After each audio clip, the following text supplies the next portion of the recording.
Assalamualaikum warahmatullahi wabarakatuh. Perkenalkan, nama saya Hugo Ibnu Sinalintihan dengan NIM 246151008. Saya dari Prodi Tadris Bahasa Indonesia di kelas TPI 1A.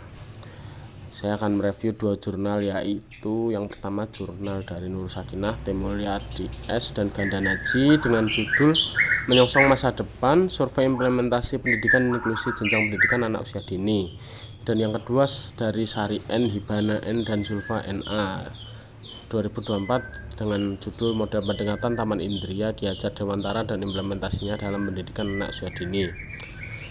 Review jurnal yang pertama, yaitu penelitian yang dijelaskan dalam jurnal ini berfokus pada implementasi pendidikan inklusi di tingkat pendidikan anak usia dini dengan mengacu pada kebijakan pemerintah yang diatur dalam UU nomor 70 tahun 2009. Tujuan utamanya adalah untuk menggali fenomena yang terjadi dalam pelaksanaan pendidikan inklusi di jenjang PAUD, khususnya di Kota Tasikmalaya. Dan review jurnal yang kedua, penelitian ini mengangkat topik yang mengenai model pendidikan yang dikembangkan oleh Ki Hajar Dewantara, khususnya pendekatan Taman Indria, yang merupakan salah satu kontribusi penting dalam pembentukan sistem pendidikan Indonesia. Pendekatan Taman Indria menawarkan pendekatan holistik yang mengedepankan pengalaman belajar yang menyenangkan dan berbasis alam. Penelitian ini bertujuan untuk menggali lebih dalam mengenai model pendidikan Taman Indria Ki Hajar Dewantara dan implementasinya dalam konteks pendidikan anak usia dini, yaitu PAUD.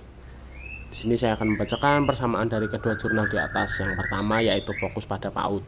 Kedua penelitian berfokus pada pendidikan anak usia dini, yaitu PAUD, yang merupakan fase terpenting dalam perkembangan anak.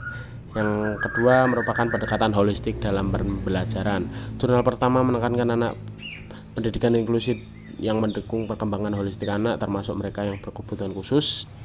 Jurnal yang kedua yaitu menyoroti pendekatan Taman Indria yang mengutamakan pengembangan karakter dengan keterampilan anak secara menyeluruh. Yang ketiga yaitu pembelajaran yang menyenangkan dan kontekstual.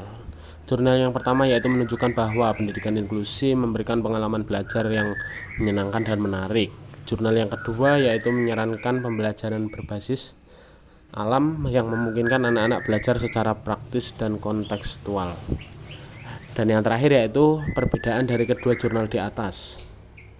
Yang pertama yaitu konteks dan tujuan penelitian. Jurnal 1, Pendidikan PAUD. Penelitian ini bertujuan untuk mengungkap fenomena implementasi pendidikan inklusi pada anak usia dini di Kota Tasikmalaya, khususnya untuk mengetahui pemenuhan fasilitas, prestasi guru, dan kesiapan sekolah dalam menerapkan pendidikan inklusi.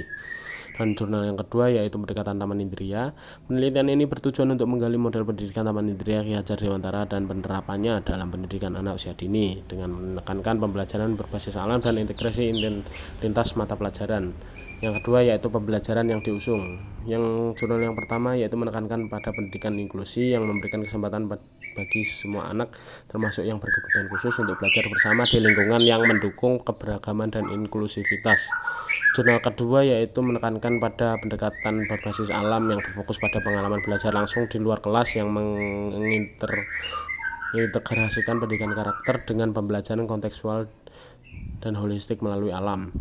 Yang ketiga merupakan tantangan yang dibahas. Yang jurnal pertama yaitu menyoroti tantangan utama dalam implementasi pendidikan inklusi, seperti pemenuhan fasilitas dan kesiapan sekolah yang masih terbatas yang menghambat pelaksanaan pendidikan inklusif secara optimal. Dan yang kedua yaitu tidak secara langsung membahas tantangan praktis dalam implementasi, tetapi lebih menekankan pada manfaat dan filosofi pendekatan Taman Indria tanpa memanggil secara mendalam mengenai hambatan dan penerapannya di lapangan. Mungkin itu saja yang dapat saya sampaikan dari jurnal saya.